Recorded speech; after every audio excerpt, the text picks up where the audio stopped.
في تصريح لنتنياهو عن قوة الجيش المصري وتمركزه في سيناء، وان هو احنا مش هنسمح بان الجيش المصري يكون اقوى من كده او ينمي قدراته عن كده.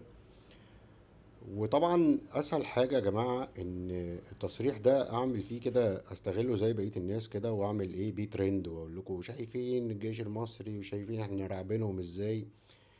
آه، بس خليني اقول لكم التحليل الادق او اللي ورا التصريح ده في التوقيت ده بالذات، لانه الجيش المصري مش محتاج ان احنا يعني نقعد نزايد عليه، لانه هو معروف انه قوي، وانه انه احنا الحمد لله اقوياء، مش مستنيين شهادة نتنياهو.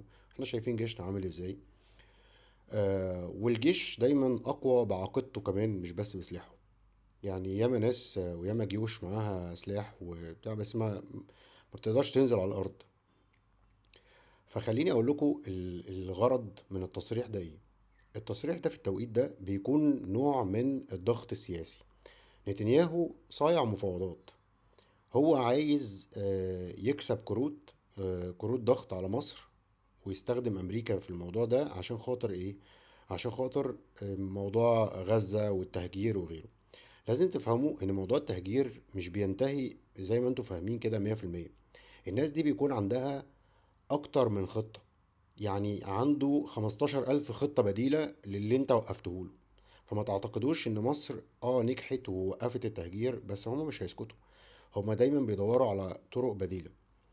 فالنوع ده بيبقى نوع من الضغط عشان خاطر لما يقعد في المفاوضات، طب اقبل بقى تدخل دول عندك شوية، طب اللي دخلوا العلاج ما يخرجوش، طب احنا هنعمل مش عارف، يعني لازم هتلاقي في بعض الحاجات. غير انه طبعا هو اكيد ان هو قلقهم وجود الجيش المصري في سيناء، واكيد هم مش هيسكتوا على الموضوع ده، ولكن لسه مش دلوقتي. الفكرة بقى كلها، هل احنا كمصر ورقة الضغط دي هتنجح معانا؟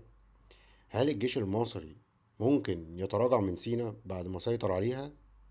هسيب بقى الإجابة لحضراتكم. ودايما وأبدا تحيا مصر. سلام عليكم.